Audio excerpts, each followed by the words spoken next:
Olá, boa noite a todos. Meu nome é Priscila Matar, eu sou médica endocrinologista, sou diretora médica da Novo Nordisk Brasil e gostaria de agradecer a participação de todos os internautas e dos palestrantes que estão aqui comigo virtualmente para a gente fazer essa importante transmissão. O objetivo hoje aqui da web é falar dessa importante crise, que é da pandemia do novo coronavírus, e da relação com o diabetes e com a obesidade. Antes disso, eu vou falar um pouquinho da Novo Nordisk, que é bem rápido, antes de apresentar os palestrantes para vocês. A Novo Nordisk é uma empresa global de saúde de quase 100 anos, ela tem sede na Dinamarca e tem como principal objetivo promover mudanças para vencer o diabetes, a obesidade, a hemofilia e os distúrbios do crescimento. No Brasil, além do escritório em São Paulo, a gente tem um centro de distribuição no Paraná e uma fábrica de insulinas em Montes Claros, Minas Gerais, a única fábrica de insulinas do Brasil. Inclusive, eu gostaria de reforçar sobre a disponibilidade de insulinas e demais medicamentos da Novo Nordisk. Está tudo normal, né? As fábricas continuam funcionando, então a cadeia de produção, de armazenamento e distribuição, ela está mantida e todas as medidas estão sendo tomadas para que não haja interrupções. Essa web, ela foi produzida exclusivamente para esclarecer informações e tirar dúvidas sobre o novo coronavírus e a relação com diabetes e obesidade. Nenhum produto da Novo Nordisk, nem insulinas e os demais produtos serão tratados aqui. Para isso, a gente tem um site que está aqui embaixo no slide, e no site vocês conseguem entrar em contato com o SAC da Novo Nordisk, tá? Bom, então agora eu gostaria de apresentar os especialistas que estão aqui conosco, né? O Dr. João Eduardo Nunes Salles e o Dr. Dimas Carnaúba. O Dr. João, ele é endocrinologista, ele é coordenador da disciplina de endocrinologia e metabologia da Faculdade de Ciências Médicas da Santa Casa. Ele é o primeiro secretário da Sociedade Brasileira de Diabetes e ele é coordenador de educação médica continuada da SBEM, da Sociedade Brasileira de Endocrinologia e Metabologia. E o Dr. Dimas, ele é infectologista, com especialização no Instituto Emílio Ribas, e médico do Centro de Referência e Treinamento de São Paulo e do Hospital de Transplante Eurípides de Jesus Zerbini. Mais uma vez, muito obrigada, a gente tem centenas de pessoas conectadas, a gente tem pacientes, amigos de pacientes, familiares, médicos, colegas médicos. Eu gostaria de reforçar que essa web ela foi preparada especialmente para os pacientes, mas todo mundo pode aproveitar. Obrigada mais uma vez, doutor João, doutor Dimas, e agora é com vocês. Bom, uma boa noite a todos. Coube-me falar um pouco a respeito do coronavírus. Nós sabemos... o próximo, por favor, João. Essa é a minha declaração de potencial de conflitos. Bom, o coronavírus em si, ele já era conhecido desde as décadas de 60. Nós sabemos que o vírus, logo no início, ele era responsável pela maioria das doenças respiratórias leves, geralmente em criança, e que, com o passar dos anos, eles começaram a fazer resistência, e aí apareceram, então, surtos de doenças correlacionada ao coronavírus, mas já com quadros severos e, inclusive, levando indivíduos a óbitos, né? Então, a causa maior do coronavírus é justamente em seres humanos, mas não podemos deixar de lembrar que também ele acomete animais, e esses animais passam por um segundo animal intermediário até chegar no homem, né? Ele tem esse nome de coronavírus porque vocês veem na imagem, ele tem várias espículas, e isso como se fosse uma coroa. Bom, o próximo. Nesse próximo diapositivo, nós temos aqui, então, que ele tem uma alta capacidade de mutações. Nós conhecemos 4 gêneros definidos desses coronavírus, nós não vamos entrar em detalhes para isso, mas eu só quero lembrar que existe essa alta capacidade de mutações e que isso é que levou ou está levando a essa pandemia com essa alta letalidade em todo o mundo. E aí, só ressaltando aqui, a participação dos morcegos como o animal mais envolvido nas 3 epidemias que nós tivemos. Em 2002, vamos passar o próximo, eu tenho o próximo diapositivo que eu mostro, então, as principais pandemias que ocorreram no mundo, e aqui mostrando que a primeira pandemia, que é a SARS, ocorreu entre 2002 e 2003, e o possível reservatório animal natural eram os morcegos, e ainda tinha um outro hospedeiro intermediário, que aqui é um mamífero da região da China, e que nessa época nós tivemos em torno de 8 mil casos reportados à OMS, que é a Organização Mundial de Saúde, e 29 países afetados, com uma mortes em torno de 900 pacientes, então com a mortalidade em torno de 10%. A segunda epidemia ocorreu quase 10 anos depois, em 2012 e 2013, os morcegos também envolvidos como reservatório natural, e aí tínhamos um outro hospedeiro intermediário, que seria o dromedário. Então, a origem foi dessa epidemia na Península Arábica, e aí nós tivemos em torno de 2.500 pessoas contaminadas, 27 países afetados, com 800 mortes nesse período. E agora estamos vivendo essa pandemia que começou no final de 2009. Os morcegos e o pangolim, que seria o hospedeiro intermediário, também um mamífero da região da China, começaram, então, no final de dezembro, os primeiros casos, e se disseminou para o mundo. Hoje nós estamos em torno de 684 mil pessoas relatadas como infectadas para a OMS, 177 países afetados, um número de mortes de 32 mil mortes, e aí nós temos ainda uma letalidade. Vocês vão ver que esses dados, o que eu estou falando aqui, amanhã já são diferentes, porque o índice de mortalidade, o número de pessoas que são diagnosticadas vai aumentando diariamente. O padrão de transmissão seria do animal para o homem e do homem para o homem. O próximo. E aqui, só para mostrar para vocês essa casuística mundial, eu atualizei até ontem, até o dia 1º de abril, e que nós tínhamos um total de 926 mil casos relatados à OMS, dos quais nós tínhamos um total aqui, 180 países já envolvidos, né, e uma taxa de mortalidade com 46.252 pessoas em todo o mundo. Próximo. E no próximo, eu mostro aqui já a casuística Brasil de ontem, tá? Com 6.800 casos, com 240 óbitos, mas eu já tenho o dado mais atualizado. Hoje, eu acabei de receber essa informação, são 7.900 casos, né, relatados aqui no Brasil, dos quais 63% está localizado na região sudeste do país, ou seja, na região onde São Paulo é o epicentro maior dessa pandemia, seguido do Rio de Janeiro e depois Fortaleza. Próximo, por favor. Então, pegando esse dado do dia 27, porque esses dados acabaram de chegar, então eu vou utilizar esses dados, mas eles não mudaram em termos de percentual. O que eu mostro aqui, que o percentual de óbitos ainda é maior no sexo masculino, em torno de 64,7%, e no sexo feminino, em torno de 35,3%. Próximo. Bom, e aí aqui já começam a aparecer aqueles chamados fatores de risco ou grupos em que você tem um maior impacto da doença, de maior gravidade. Então, nós teríamos aqui, o próximo, os cardiopatas, né, seguido dos pacientes com diabetes e os pacientes com pneumopatias. Mas, se vocês chamaram a atenção, já começa a aparecer também os pacientes com obesidade.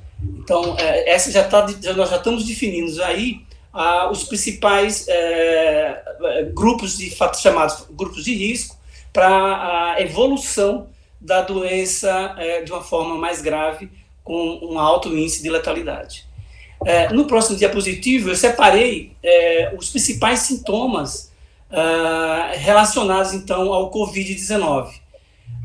Eu tenho que a tosse seca está presente em 67%, então, na maioria das pessoas apresentam tosse seca. A febre está em torno de 43%, então nem todos os pacientes com Covid poderão evoluir com febre, isso é um dado muito importante. A fadiga em 38% e a falta de ar em 18,7%. E aí eu tenho uma gama de outras manifestações que vão desde dor muscular, calafrio, dor de cabeça, dor de garganta, que passa desapercebido, porque eu também não posso deixar de lembrar que, conjuntamente com a pandemia do coronavírus, nós temos também circulando em nosso meio o H1N1 e o influenza tipo 1, tipo 2, que também tem um cortejo de manifestações clínicas muito semelhantes, mas o que chama a diferenciação um pouquinho mais para o coronavírus, eu não tenho muita manifestação de congestão nasal, né? Então eu não tenho muito espirro, muita congestão nasal, que é comum no influenza, né? Eu tenho mais a questão da tosse e a febre, que não cede, febre alta, 38, 39 graus, e que aí já evolui com quadro respiratório grave, né? O próximo. Bom, só para falar aqui, depois eu vou entrar com mais detalhe nisso, mas mostrando que o modo de transmissão do Covid-19, principalmente através de gotículas respiratórias, na tosse e no espirro, a curta distância, ou em contato, numa forma indireta, a forma de contatos de via respiratória, tosse e espirro seria o contato direto, e o contato indireto pela contaminação por essas secreções em objetos inanimados, como madeira, superfície de plástico e tudo mais. Tá? O período médio de incubação, ou seja, o ponto em que o indivíduo se contamina até ele evoluir com os primeiros sintomas, uma média de 5 a 6 dias, e esse intervalo variando até de 12 por 12 dias. E esse período de transmissão ele pode ser um pouquinho maior dependendo da situação, mas em média são 7 dias após o início do sintoma. Tá?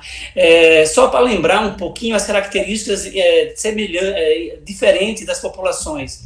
A população da China tem uma população mais jovem, nós temos poucos indivíduos, tá, em torno de 18% de indivíduos acima dos 60 anos.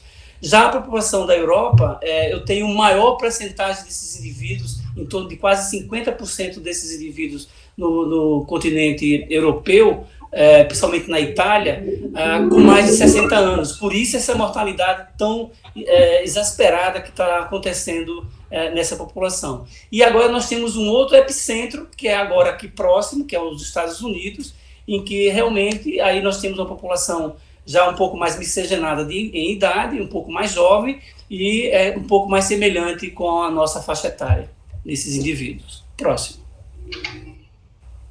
Então, como só para reforçar a questão da transmissão, a transmissão direta por via respiratória, que pode tanto ser em ambiente hospitalar como em ambiente familiar, tá? E o modo de transmissão indireto, em que você tem aí a possibilidade de contaminação por vários objetos, e aí você se contamina, a sua mão contamina esse objeto, e você vai levar a mucosa da boca, do nariz e dos olhos, podendo então haver essa contaminação. Vamos passar. Eu trouxe então o próximo, só para dar uma ideia de como a persistência do coronavírus em superfície. Em plástico, esse vírus pode resistir até por 5 dias. Em vidro, em torno de 4 dias. Nas luvas cirúrgicas, em torno de 8 horas. Papelão, em torno de 4 a 5 dias. Superfície de madeira, em 4 dias. Alumínio, de 2 a 8 horas. E aço, em torno de 48 horas. Faltou o tecido. Tecido mais poroso, ele pode perdurar por 9 horas. Próximo. O diagnóstico, então, o diagnóstico vai ser confirmado por um exame chamado de PCR, em que você detecta partículas do vírus, né, em secreção nasal e oral, e aí esse exame detecta a partícula viral, né?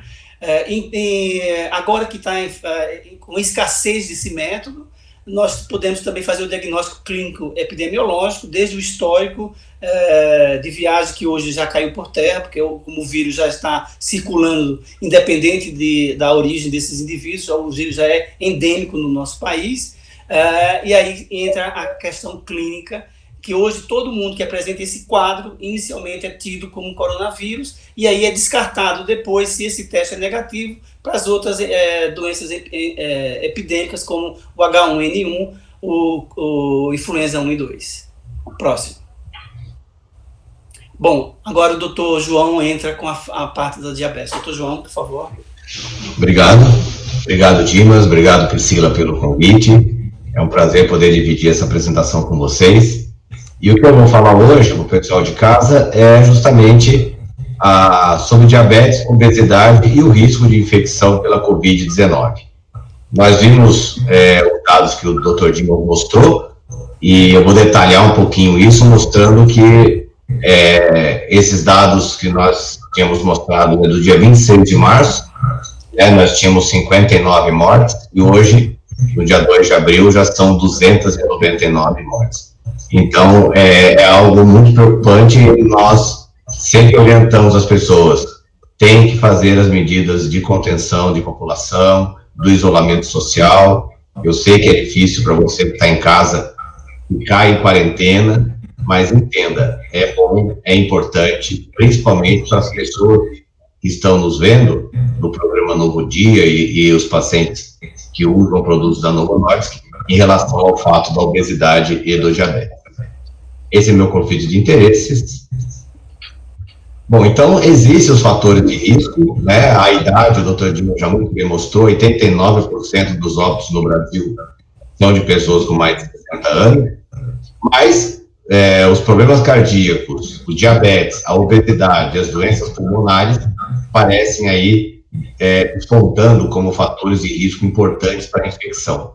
Eu queria chamar a atenção do problema cardíaco, dos cardiopatas, e ali, epidemiologicamente falando, se junta a maioria dos casos de pacientes que já tiveram infarto, pacientes que têm insuficiência cardíaca. E eu queria lembrar que, mais ou menos, esse dado não é real, mas por volta de 30% dessas pessoas têm obesidade, e por volta de 40% das pessoas com diabetes têm obesidade. Então, vejam vocês que a obesidade, apesar de estar lá, lá mais longe, como notificação, ela está presente nas duas primeiras causas de morte, né? A cardiopatia, problemas cardíacos, e o diabetes. Então, é muito importante. Nós temos, a gente está vendo isso lá na Santa Casa, eu acredito que o Dimas também deva estar vendo isso, o número de pacientes jovens com obesidade internados por conta do Covid-19. Então, aqui, 89% dos pacientes estão acima dos 60 anos, né, como eu já tinha comentado anteriormente, e a presença de complicações acontece em 84% das vezes. Então, esse é o paciente acima dos 60 anos, com problema de saúde prévio, cardiopatia, a hipertensão arterial tem que ser muito levada em consideração, a presença do diabetes, a presença da obesidade, de algum outro problema cardíaco, como a insuficiência cardíaca, ou como passado de infarto. Essas pessoas têm risco muito aumentado, e elas devem seguir as recomendações do Ministério da Saúde e do OMS, e não se expor ao contato com outras pessoas. O isolamento social nesse momento é muito importante. Então, eu estou mostrando agora dados de ontem, né? Ontem nós ainda tínhamos 241 mortos, hoje já foi para 299, e o que essas pessoas tinham? Problemas cardíacos, depois diabetes, problemas pulmonares e lá obesidade. Mas eu queria ressaltar que as causas cardíacas e diabetes, possivelmente nós temos aqui por volta de 40% de pessoas com obesidade. Então, a obesidade, assim como o diabetes, que são duas doenças silenciosas, vocês veem que no momento de estresse, no momento onde a gente precisa ter uma saúde melhor, a obesidade e o diabetes prejudicam muito.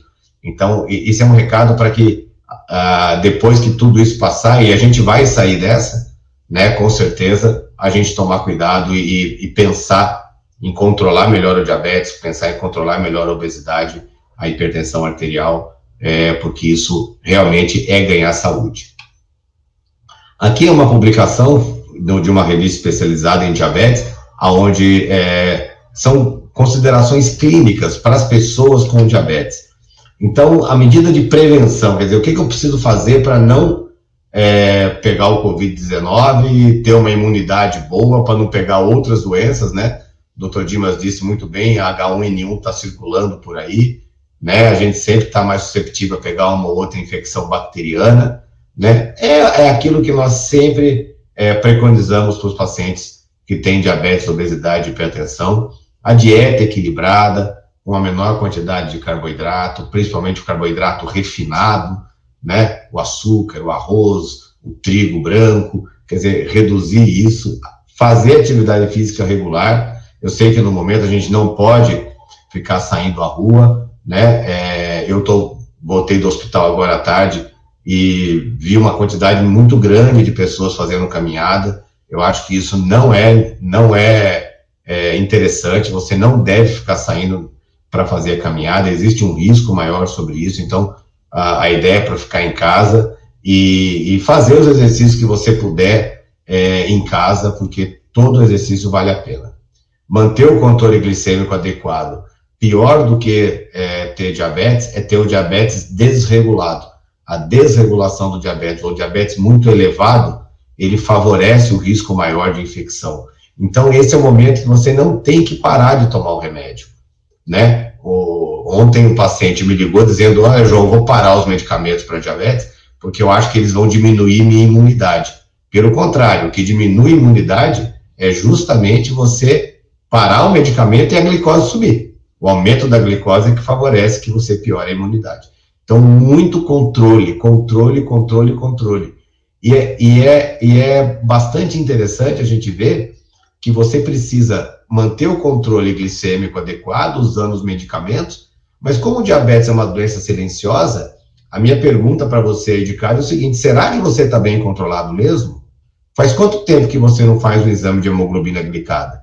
Você tem medido na ponta de dedo como está a sua glicemia? Às vezes, a infecção começa com uma alteração da glicose. A glicose começa a subir, você vai lá, às vezes o paciente liga para você, minha glicemia está subindo, por que será? Você pega o exame de urina, está com infecção de urina, está com alguma outra infecção. Então, monitorar a glicose agora na ponta de dedo, monitorar a glicose com quem tem, que pode usar o sensor de glicose, é fundamental para você entender se o seu diabetes está controlado ou não, e se não tiver, ligue para o seu médico, faça consulta online com ele, discuta com ele sobre o tratamento do seu diabetes. E a vacinação contra a influenza e a pneumonia são fundamentais. Todo mundo já deve ter tomado a vacina da gripe, que começou agora no dia 23, né? E quem não vacinou para pneumonia, deve vacinar. O paciente com diabetes tem indicação desse tipo de vacinação. E sempre controle as complicações do diabetes. Quem tem problema no rim por causa do diabetes, quem tem problema no olho por causa do diabetes, quem já teve infarto, quem já teve AVC, controle essas complicações para que você não seja um grupo de risco a mais. Agora, caso você tenha, infelizmente, adquirido a infecção do Covid-19, siga as recomendações gerais de isolamento, use máscara para você não contaminar outras pessoas, mantenha os medicamentos. Os pacientes com diabetes tipo 1, eles têm um risco maior de aumentar a glicemia, como eu disse a vocês, o vírus aumenta a glicemia, e a gente está vendo lá na Santa Casa, alguns pacientes que estão com Covid-19 e têm diabetes, a glicemia sobe muito, então precisa controlar bem a glicose, tá? E como é que a gente vai controlar a glicose? Fazendo com maior frequência a ponta de dedo. E para quem tem diabetes tipo 1, se as glicemias forem muito altas, principalmente acima de 300, cheque também a sua cetonemia. O pessoal do tipo 1, que está vendo a gente, sabe muito bem o que eu estou dizendo. Colher a cetonemia é importante para ver porque a infecção pode levar a um quadro de cetose, ok?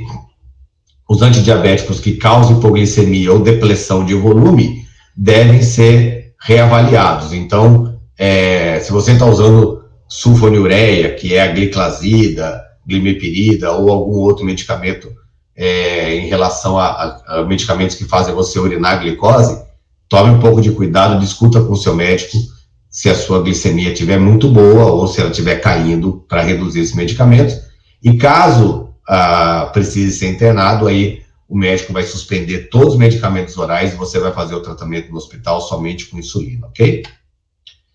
E a obesidade tem recomendações também muito importantes. A gente já viu, pelos dados do Ministério da Saúde aqui do Brasil, que o risco de infecção é maior e a gravidade é maior. Existem modelos animais onde a gente vê que o animal mais gordinho, ele tem uma infecção mais severa, então tem que tomar cuidado mesmo com a obesidade. É importante que o médico e o paciente sigam a recomendação do Ministério da Saúde e do OMS. Aí eu não tenho diabetes, eu estou livre. Não é bem assim, a obesidade está se mostrando como um grande fator de risco, né? 70% dos pacientes graves do Reino Unido têm obesidade. Então, se a gente for aprofundar isso aqui no Brasil, é mais ou menos isso, porque a obesidade faz parte da cardiopatia e do diabetes, que são as duas primeiras causas, então a gente precisa tomar um pouco de cuidado. Adaptar a atividade física às medidas de isolamento social, então não é para parar a atividade física, tá? Isso é fundamental, não é para parar o medicamento. Se você usa medicamento para obesidade, mantenha. Não é hora de começar o tratamento da obesidade agora, mas se você usa, mantenha o tratamento da obesidade e preste atenção na sua alimentação. Aproveita que você está em casa, aproveite que os restaurantes estão fechados, aprenda a fazer pratos mais saudáveis, né? Vai ler receita ou procure fazer uma compra mais saudável no mercado, para que você tenha alimentos mais saudáveis em casa. Ficar em casa faz a gente comer mais. Então, se você está em casa e só tiver alimento saudável, sem dúvida nenhuma você vai comer mais saudável, tá? Não fique comprando muito alimento calórico, porque é uma tentação grande. A gente entende que a obesidade é uma doença relacionada ao prazer de comer também, da área de recompensa cerebral. Então, muito cuidado com o que você tem em casa para você não ganhar peso nessa quarentena. E também, nessa quarentena, se você conseguir manter seu peso, já está ótimo. Tá? A manutenção de peso nesse momento é fundamental para a gente conter a obesidade e não fazer com que ela seja um fator de risco. A Sociedade Brasileira de Diabetes colocou no seu site, que vocês estão vendo aqui na tela, www.diabetes.org.br, notas de esclarecimento sobre o coronavírus. Você tem uma página da sociedade totalmente dedicada ao coronavírus, tá? E eu encorajo vocês a acessar nosso site e mandar as dúvidas por e-mail. Nós temos um canal que vocês podem enviar dúvidas e será um prazer poder atendê-los, ok? Eu queria deixar um abraço a todos e até uma nova oportunidade e chamar novamente o Dr. Dimas para continuar a apresentação agora sobre como você pode se prevenir em relação ao coronavírus. Dimas, por favor.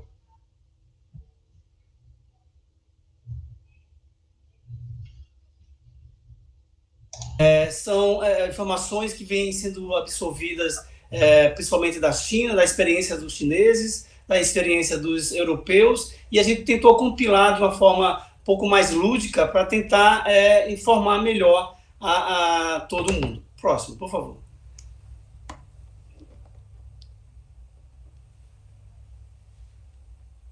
Bom, como é possível prevenir? As medidas de prevenção para a população geral. Evitar o contato próximo com pessoas com infecções respiratórias, e aí a questão de lavar frequentemente as mãos, usar lenço descartável para higiene nasal, cobrir o nariz e a boca ao espirrar ou tossir, que aí você tem, evitando então trocar as mucosas dos olhos com essa mão contaminada, higienizar as mãos após tossir e espirrar, não compartilhar objetos de uso pessoal. Vocês viram naqueles slides anteriores em que eu mostrei como eles sobrevivem em algumas superfícies, né, de metal. Então, não compartilhar esses objetos, pratos, copos, garrafas, talheres. Então, manter sempre esse ambiente bem ventilados e evitar se deslocar para áreas de transmissão. Próximo. Quando eu falo agora na questão da prevenção do Covid, eu separei 12 itens aqui são os 12 mantras para você fazer a questão da prevenção do Covid. Primeiro, sempre lavar as mãos até a metade do pulso, esfregando também as partes mais internas das unhas. Isso a gente faz isso de forma rotineira. Usar álcool a 70% para limpar as mãos antes de encostar em qualquer área, como olhos, nariz e boca. Tossir ou espirrar, levando o rosto à parte interna do cotovelo. Evitar multidões. Usar máscara em caso de paciente com sintoma respiratório. Não precisa ser, pode ser por qualquer outro sintoma, mas usar sempre a máscara. Evitar tocar o nariz, os olhos e a boca antes de limpar as mãos. Manter a distância de 1 metro de pessoas que estejam com sintoma respiratório. Isso é importante porque está comprovado que quando você tosse ou espirra, as gotículas do espirro podem alcançar de 1 metro a 2 metros de distância, né? Podendo até alcançar até um pouquinho. Saiu recentemente, há uns 2 dias atrás, mostrando que ele pode, em algumas situações, pode chegar até um pouquinho mais do que isso. Tá? Mas o que está sendo orientado pela OMS está em torno de 1 metro, 1,5 metro de distância, inclusive nas filas de supermercado, nas filas de banco. Tem que manter, nós temos que nos reeducar, né, nessas situações. Limpar com álcool objetos tocados frequentemente, principalmente aí celular e óculos, né? Nós precisamos ter esse cuidado. Evitar cumprimentar hoje, que nós latinos gostamos do abraço, do beijo, do rosto, então isso está proscrito por enquanto, né? Temos que evitar sair de casa em caso que você apresente alguns sintomas de gripe, tá? Utilizar então o lenço descartável e se informar. Isso eu acho que é o mantra mais importante. Evitar as fake news, se informar nos canais corretos, né, em que você tem uma informação fidedigna, né, para que você evite, inclusive, até de disseminar essa informação de forma incorreta. Próximo. Bom, como a gente fala na questão do isolamento, mas por que o isolamento?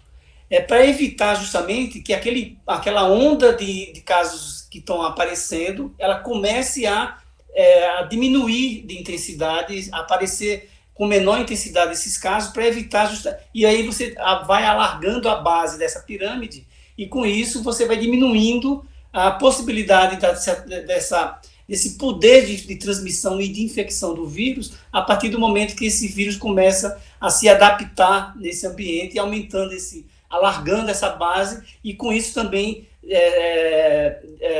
faz com que o sistema de saúde não fique totalmente acumulando pessoas com sintomas. Então, se eu tenho uma base mais larga, eu vou atender esse paciente, ele sai do critério crítico e volta para casa, e eu consigo atender novas pessoas. Então, eu tentei fazer, porque sempre uma pergunta muito frequente, como eu me comporto em casa. Eu estou com sintoma respiratório e eu preciso estar isolado no domicílio. Então, tem algumas informações pontuais que são muito interessantes. Esse indivíduo, se ele está com um quadro respiratório, ou um quadro sabidamente positivo para o coronavírus, ou esse dia positivo também se presta para que eu tenho em casa uma pessoa de mais idade, de 60 anos, eu tenho em casa um indivíduo que tem uma doença, que é um câncer, que tem fazendo quimioterapia, eu preciso ter o cuidado com eles para evitar justamente essa contaminação. O ideal é que você tenha um quarto seu isolado, e aqui eu preciso ter justamente que essas janelas se mantenham abertas, para que haja uma circulação de ar e a penetração de luz. Tem uma lixeira para você descartar tudo que você usar de luva, de máscara. Essa lixeira está dentro do seu quarto para recolher justamente esses resíduos. A porta deve ser mantida fechada e, se possível, ter um banheiro isolado só para você. Eu sei que isso não é a realidade da maioria, ou não possa ser uma situação frequente nos lares brasileiros, né? Mas aí eu tenho a possibilidade de ter pelo menos um cômodo e as pessoas passarem a dormir na sala em uma outra região, numa outra área da casa, para justamente tentar isolar a transmissão respiratória desse indivíduo.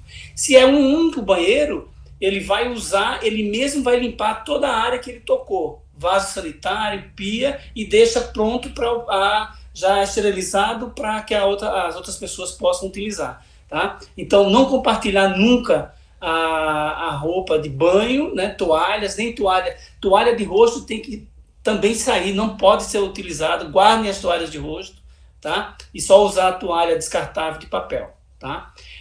Usar de preferência um sabonete líquido e após o banho, essa região tem que ser desinfetada em todas as superfícies, tá? Inclusive lembrando das torneiras, da pia, do botão da descarga, tá? Na sala, na verdade, ele não deveria nem estar circulando na sala, ele deveria estar isolado no quarto. Mas se ele for à sala, eu tenho que manter pelo menos uma distância de 2 metros. É que nós estamos vendo que, às vezes, esses indivíduos são indivíduos já com 60, 70, e eles estão entrando em quadro de depressão por estar isolado da família, né? E, às vezes, ele precisa circular um pouquinho, ou hoje nós falamos até por celular, por WhatsApp, em que ele fale vendo você por telefone, né? Mas isso é uma realidade hoje, é a questão da depressão que esses indivíduos possam estar evoluindo. Então, nós temos que estar alerta para isso também, tá? Limpar, então, tudo que haja possibilidade de contaminação, inclusive o sofá. O próximo. Então, na outra situação, é a questão da cozinha. Próximo, João, por favor. Na cozinha, também ele teria que ter o seu material de prato, colher individual. O que eu tenho sugerido aos meus pacientes que estão isolados nessa situação é que adquiram, na verdade, nós temos adquirido talheres e prato plástico em que vá sendo descartado, tá? Eu sei que hoje nós falamos em evitar o uso do plástico, mas nessa situação, acho que nós vamos ter que usar esse material descartável com maior segurança para evitar justamente que outras pessoas se contaminem, tá? Então, limpeza de objetos, né? Limpar toda a superfície de contato, sabão e água é o suficiente, na grande maioria das vezes. Não tem álcool, está faltando álcool gel, não tem problema. Sabão e água isso deixa você protegido mais de 95% das situações, tá? Manter sempre essas lixeiras fechadas e a questão de roupas e acessórios. E aí, no próximo diapositivo, no próximo slide, eu tentei montar um protocolo de entrada na casa, porque também é uma pergunta muito frequente. O meu marido é médico, saiu para trabalhar e ele volta para casa. O que devo fazer? Eu fui no supermercado e eu preciso voltar, e como é que eu devo proceder? Então, no primeiro aqui, o stop, né? Você está adentrando na sua casa, não toque em nada antes de se higienizar, tá? A orientação é que você tire os sapatos, que você foi no hospital, foi no comércio, no supermercado. O que eu tenho sugerido é colocar um pano desses de limpeza, pano de chão mesmo, com água e um pouco, diluir em 1 litro de água 2 partes de água sanitária, e já se limpa a sola do sapato, do chinelo, naquele pano de entrada. E eu posso tirar e deixar ele lá antes de você colocar ele para dentro, né? O ideal é que você tire essa roupa que você circulou, então deixar sempre no banheiro sacola plástica para você pôr suas roupas e levar para lavar normal no tanque ou na máquina de lavar. Banho, então chegou da rua, direto para o banheiro, tirei a roupa, tomei banho. Não vou poder tomar banho agora, então vou passar álcool e gel ou álcool a 70% nas mãos ou nas áreas em que estão mais expostas.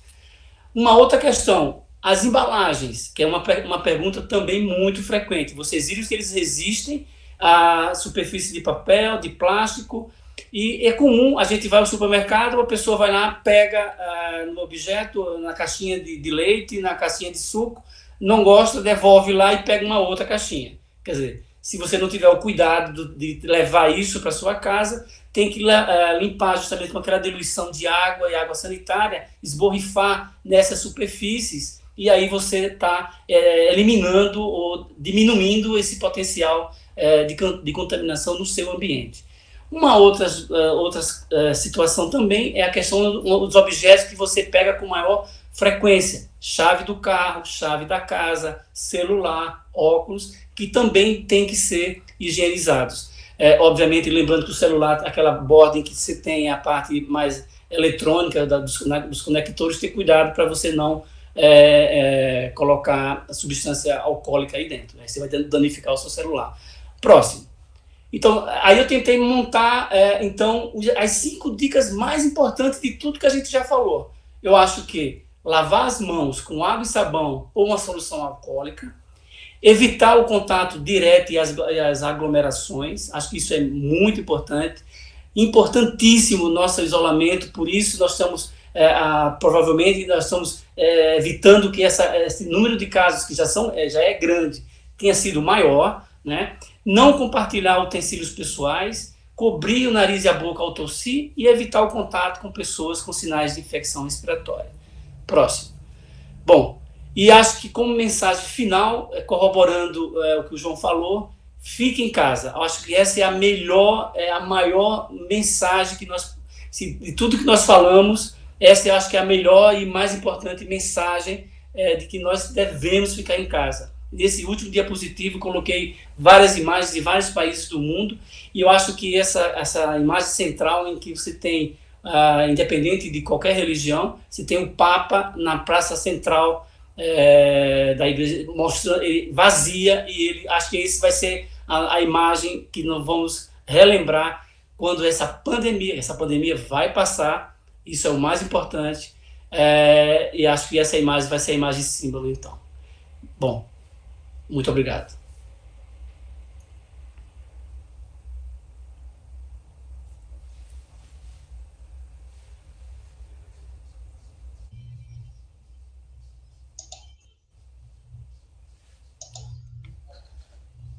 Você está sem som. Agora estou sem som? Olá. Muito obrigada, doutor Dimas e doutor João. Foram excelentes os esclarecimentos, acho que isso é fundamental, até num momento que às vezes a gente recebe muita fake news. Eu tenho dezenas de perguntas aqui, vou começar a fazer as perguntas para vocês. Eu tenho a primeira pergunta para o doutor João. Você que já viu pacientes com diabetes, já chegou a internar alguns pacientes com diabetes, você vê a diferença entre o diabetes tipo 1 e tipo 2? Priscila, a gente já internou pacientes, ainda nenhum paciente com diabetes tipo 1, internamos pacientes com diabetes tipo 2. Como eu disse, o diabetes sobe muito, né, a glicose sobe muito durante a infecção, então é importante o controle glicêmico, tá?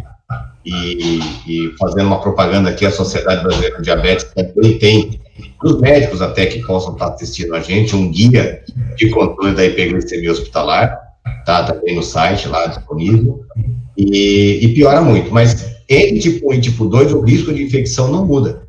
O importante é o paciente que está bem controlado e não está. Então, hoje o paciente me ligou, meu Deus, minha glicemia deu 140, será que eu estou muito descontrolado? Eu falei, não, controla um pouquinho mais a dieta, ajusta que isso aí já vai melhorar. Mas é importante, eu acho que ele tem razão de me ligar, porque a hiperglicemia favorece mais o risco, independente de ter tipo 1 ou tipo 2. Excelente. E o fato de um paciente com diabetes ter testado positivo, significa que ele precisa ser internado? Não, acho que o fato de ter diabetes não significa. O que é importante é ver frequência respiratória, né? Quando você for fazer o diagnóstico, vai ver quanto de oxigênio está circulando. Se você tiver com uma saturação de oxigênio, não tiver taquicárdico, não tiver com a frequência respiratória muito alta, né? Você pode ir para casa, fazer o isolamento, como o Dr. Dimas disse, e melhorar em casa. Tá? Porque daí você evita a co-infecção no ambiente hospitalar. Entendi. Tem uma aqui para o doutor Dimas em relação à interdição de piscinas, se é realmente necessário por conta do cloro presente nos produtos para limpeza. Mas na verdade, toda área que seja comum tem que ser interditada, porque você não vai nadar sozinho na piscina, vão ter outras pessoas. E nós estamos em isolamento, né? Então precisa estar isolado, não pode estar usando a piscina, independente de ter o cloro ou não. Reforçando aí o isolamento social como fundamental para a gente tentar barrar essa evolução. Outra para o doutor João, tenho diabetes tipo 2 há 8 anos, sou enfermeira e estou na linha de frente. O que posso fazer para me proteger? Olha, essa é uma pergunta que tem chegado muito lá na sociedade e o endocrinologista, o médico que te assiste, não pode te afastar. Quem faz isso é o médico do trabalho. O que a gente pede, o que eu faria, o que a sociedade recomenda, é que você entre em contato com o seu endocrinologista, que ele te conhece muito bem, né? E ele vai fazer uma solicitação para você não ficar na linha de frente, não ficar em contato direto com os pacientes, tá? Você pode ter outras funções dentro do seu hospital como enfermeira, né? Que hoje é um profissional que está levando aí o tratamento disso, o cuidado com o paciente, a enfermagem e a fisioterapia estão assim, sendo fundamentais hoje no tratamento dessa pandemia. Então, meus parabéns a você por estar trabalhando. Mas o que eu quero dizer para você assim, é o médico do seu trabalho que vai definir sobre isso. A gente não tem o poder. A gente pode fazer uma carta indicando que você deve não estar em contato direto com o paciente. Tem uma outra aqui para o doutor Dima. Quem está retornando de viagem que circulou em aeroporto deve ficar em isolamento? Se sim, por quanto tempo? Acho que essa é uma... Então, a orientação atual ainda continua sendo isolamento, sim, social, e esse isolamento em torno de 14 dias, 2 semanas. Ainda é preciso. Uhum. Outra aqui para o doutor João. Meu filho tem 16 anos e ele tem diabetes tipo 1. Ele é considerado do grupo de risco, mesmo sendo adolescente? O fato de ter diabetes, né, é um grupo de risco. A gente está vendo que os pacientes com diabetes é a segunda causa entre os pacientes de óbitos. Eu não sei te dizer se é o tipo 2 ou o tipo 1. Esse dado a gente não consegue. Né, nós até mandamos um ofício para o Ministério da Saúde, a Sociedade Brasileira de Diabetes, para que a gente possa ter acesso aos dados e tentar clarificar melhor sobre isso. Mas ele é um grupo de risco, mas o grupo de risco principal é o diabetes descontrolado. Então, mais uma oportunidade, eu acho que toda angústia que a gente sofre tem uma oportunidade para a gente melhorar, né? E a oportunidade agora dele se concentrar e cuidar melhor do diabetes, se ele já deve cuidar, porque geralmente os pacientes com diabetes tipo 1 são muito atenciosos, muito cuidadosos com a sua doença.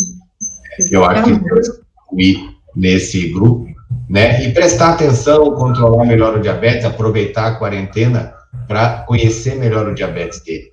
Cada paciente com diabetes tem um tipo de diabetes, não é só o tipo 1 e tipo 2, são vários, e é importante você entender qual é o seu tipo para que você possa cuidar melhor depois. Eu tenho uma pergunta aqui que acho que os dois podem comentar, porque vocês estão em contato com pacientes que estão sendo internados ou estão sendo atendidos aí em pronto atendimentos. Tem uma pergunta relacionada a se vocês já viram algum paciente receber alta. Eu acho que é uma coisa importante até para trazer esperança, né?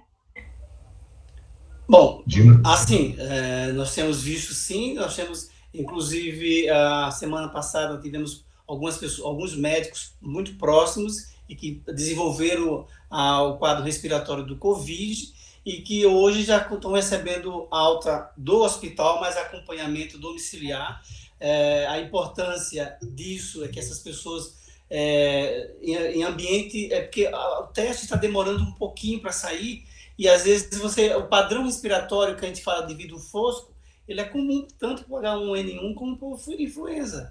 E às vezes você está dizendo que é um coronavírus porque eu não tenho um diagnóstico, e na verdade é um H1N1 e o paciente não tomou a vacina. Então, mas temos visto sim pacientes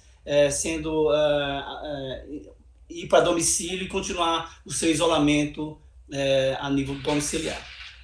Eu também já vi, inclusive, pacientes com diabetes, com obesidade, melhorarem, irem para casa, né? Mas já que a gente já conhece o inimigo, vamos evitar, né? Sim, sim. Fazendo com que a gente evite toda essa doença. Mas a gente vai sair dessa.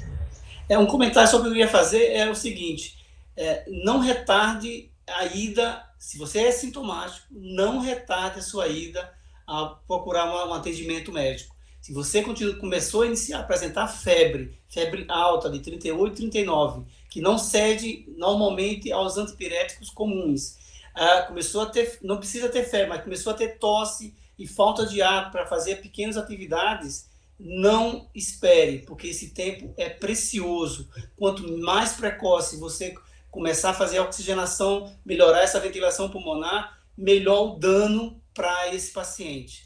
Então, porque quanto maior o tempo de hospitalização, você, na verdade, o COVID vai te proporcionar a infecções hospitalares, bacterianas, e aí sim, o indivíduo vai para a ventilação mecânica, e aí a dificuldade desse paciente sair depois desses procedimentos invasivos. Excelente. Eu tenho uma outra aqui. Existe algum risco de manter uma dieta mais restritiva de carboidratos e diminuir minha imunidade?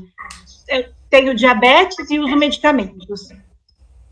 Não, eu acho que você não pode fazer uma dieta muito restritiva, tá? Nesse momento, as flutuações de peso muito rápidas não são bem-vindas. Isso altera a imunidade. Então, como eu disse, é o momento da gente manter o peso, evitar ganhar peso, tá? Mas se você já estava acostumado a fazer ou acostumada a fazer essa dieta e você com ela consegue manter seu peso, tudo bem. Mas não é o momento de fazer dietas muito restritivas, dietas cetogênicas, e também não é o momento de fazer uma super dieta. É um momento de equilíbrio. Tem uma outra aqui. Se eu tiver Covid-19, eu poderei ter novamente? João, na verdade, nós temos 2 relatos de casos na China que esses indivíduos voltaram a apresentar a infecção pelo Covid. Na verdade, nós não temos essa resposta ainda, porque precisamos acompanhar e ter isso um pouco mais bem definido.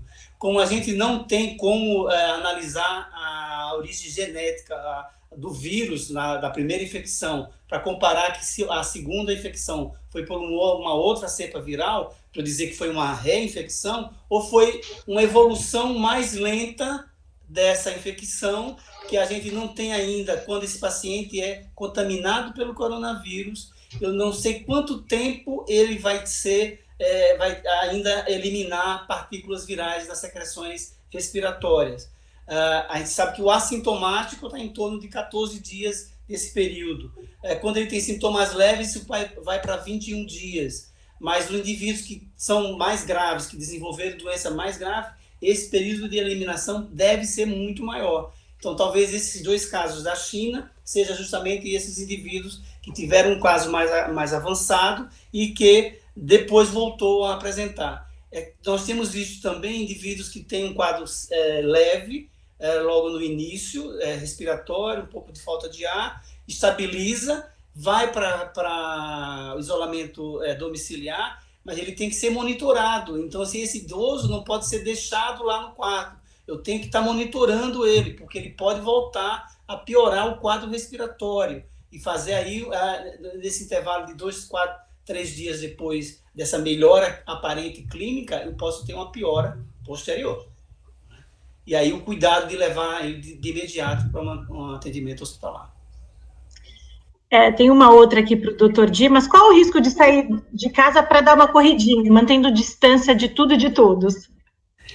Não, na verdade nós sabemos que assim, o ambiente arejado, o risco, senão nós não vamos entrar numa paranoia assim imensa, né? Então, andar, correr por um período em ambiente, eu acho que não haveria grandes riscos, desde que você não seja do grupo de risco. Então, que esse grupo de risco tem que ficar em casa. Você não pode sair. Não pode dar corridinha, não pode andar com o seu pet. Pede para o neto, para o filho, para uma outra pessoa levar. Se você está dentro do grupo de risco, esse sim, é o isolamento social. Quando sai para passear com o pet, tem que higienizar as patinhas? Qual que é a recomendação? Exatamente, ou com água e sabão ou com álcool gel. Todo mundo entra no isolamento. Não tem a questão do pelo, né? Que se fala do pelo, mas ainda não tem nada definido. Então, a orientação é apenas limpar as patas do pet. Tem uma agora para o doutor João. Priscila. Fala, João. Uma pergunta para o Dimas. Alguns pacientes com diabetes estão me questionando se devem tirar a barba ou não. Isso. Tem a questão do uso da barba... tem uma polêmica. É a vedação da máscara.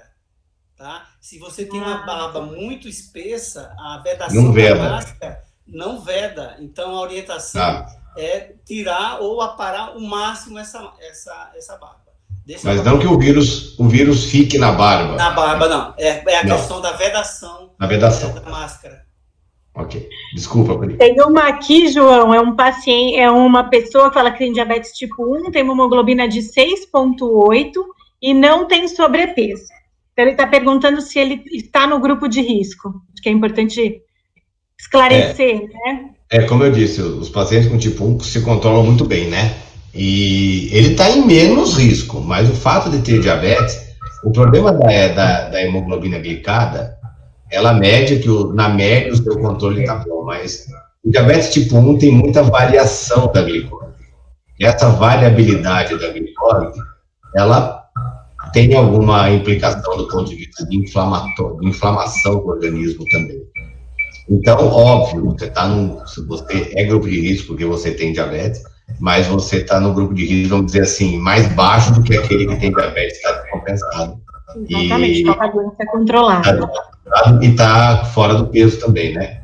Então, o fato de você estar magrinho, o fato da sua glicose estar boa, ok, você não é um grupo de risco, vamos dizer, completo, mas a gente não... a sua variação da glicose pode fazer você ser um grupo de risco, sim, menos grave, mas pode. Entendi.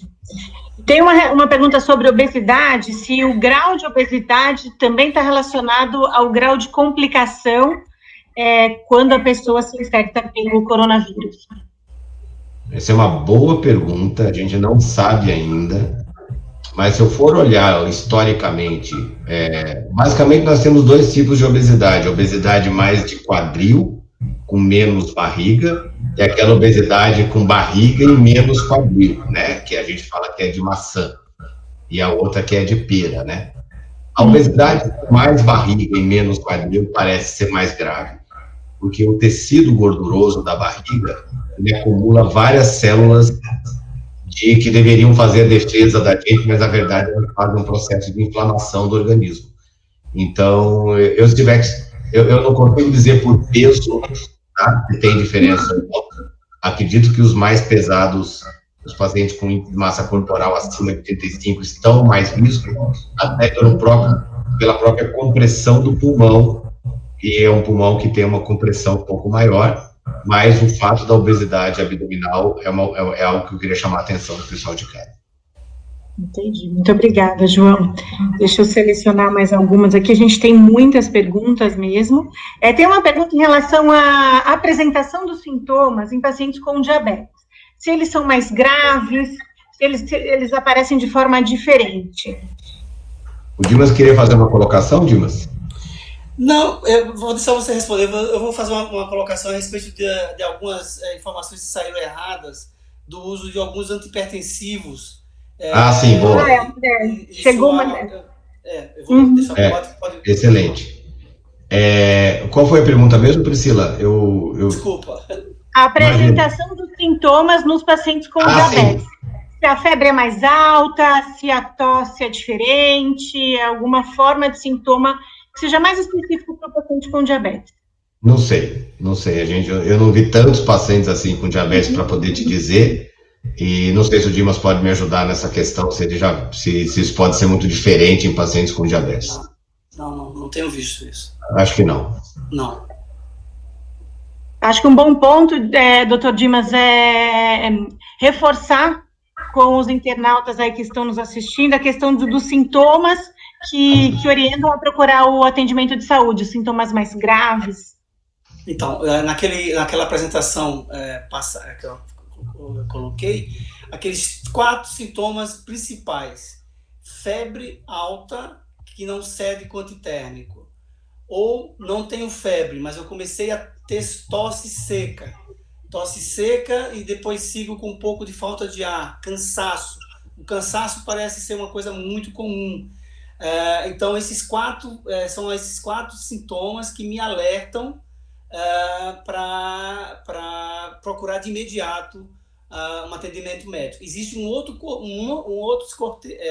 variados sintomas, né, que vão desde eu tive diarreia, iniciei com quadro de diarreia e é coronavírus, iniciei com dor de cabeça, mas os que vão me alertar realmente para eu procurar com mais brevidade o atendimento médico são esses 4 sintomas que eu citei. Ok. Deixa eu só então, puxar só postar um pouquinho o link da questão dos antihipertensivos, que eu acho que é uma informação que foi veiculada de forma errada, isso por conta das informações que estão aparecendo aí nas redes sociais, é a questão dos antihipertensivos com inibidores da ECA. Então, não tem relação nenhuma. Tivemos alguns pacientes que tinham parado de tomar os seus antihipertensivos, achando que isso iria favorecê-los a ter maior probabilidade de adquirir o coronavírus. O ibuprofeno foi outro falado que também poderia ser um fator adicional, mas isso não está comprovado, não tem nada ainda definido. Inclusive, a Sociedade de Cardiologia fala que os inibidores, na verdade, protegem inclusive a questão do coronavírus. Tem mais uma última pergunta para a gente encerrar, a gente já está aí terminando o nosso tempo. Crianças com obesidade, se estão em maior risco ou não? Eu não consegui ver nenhum artigo sobre isso, mas é uma boa pergunta. Eu vou responder, depois eu pedir auxílio para o Dimas. No meu ponto de vista, não. A criança, na maioria das vezes, ela é assintomática, ela pode até pegar a infecção, mas ela não passa, ela não tem sintoma, mas ela passa. Isso. Por isso a história da escola, não tem escola, né? Exatamente. Isso aí é fundamental. Agora, não sei se a criança com obesidade tem. Eu acredito que não. Acho que não deu tempo da obesidade causar todo esse processo inflamatório ainda nas crianças para que isso ocorra. Ela tem que ter o mesmo cuidado que todo mundo tem, esses cuidados que o Dimas disse. Às vezes as crianças não fazem, né? Por conta do próprio jeito de ser criança. E tem o avô em casa, tem a avó em casa, e que ela pode pegar o vírus, não ter sintoma e passar. Então, eu gostaria de orientar o pessoal de casa nesse sentido também. Dimas. Eu gostaria só de finalizar, talvez, a apresentação com 4 pontos importantes. Vacine-se, tome a vacina, né? Lave as mãos, fique em casa. Tá? Eu acho que isso é primordial nessa situação em que nós temos que nos reeducar. Nós estamos vivendo uma pandemia com uma alta letalidade nesses grupos de maior risco. E isso, na verdade, precisamos passar. Nós vamos vencer, mas estamos tendo perdas importantes e nós temos que achatar essa onda. Temos que fazer com que esse vírus perca a sua virulência e aí sim nós vamos vencer essa batalha. Muito obrigada. João, você tem alguma mensagem para deixar também para os nossos internautas? São as mesmas do Dimas em relação à vacinação, né? O Brasil era um país onde o sarampo estava erradicado e ele voltou porque as pessoas deixaram de se vacinar por fake news. Então, meu Deus do céu, não podemos mais acreditar numa coisa dessa. Vacina é saúde. Então, é importante que você se vacine, não deixe de se vacinar, principalmente as pessoas que têm diabetes. Vacina para todo mundo. E se Deus quiser, a gente vai ter uma vacina para o Covid. Isso acontecer. Imagina se as pessoas pararam de se vacinar. A gente tem que lembrar o que a gente está passando para continuar. E o fique em casa é muito importante, tá? Uma pessoa que está... quando você faz isolamento social, o vírus passa para 1 ou 2 pessoas, até 0,7 pessoas. Quando você está na rua, todo mundo está na rua, o vírus pode passar até para 7 pessoas. Então, a capacidade de transmissão do vírus fica muito mais alta quando todo mundo está na rua. Então, o momento agora é hora de ficar em casa, é hora da gente se organizar, porque é difícil, economicamente, tudo isso, mas a saúde é mais importante nesse momento agora. Então, muito, muito obrigada. Eu gostaria de lembrar quem não conseguiu pegar desde o começo, quem entrou na metade, essa web, ela está gravada. Mais uma vez, essa web não foi relacionada a produto algum da Novo Norte. Se alguém tiver alguma dúvida, o SAC está à disposição para atender e responder essas dúvidas. Mais uma vez, muito obrigada. Vamos seguir as orientações dos especialistas, vamos ficar em casa e achatar essa curva. Vamos sair todos fortalecidos dessa pandemia. Muito obrigada. Boa noite. Boa noite.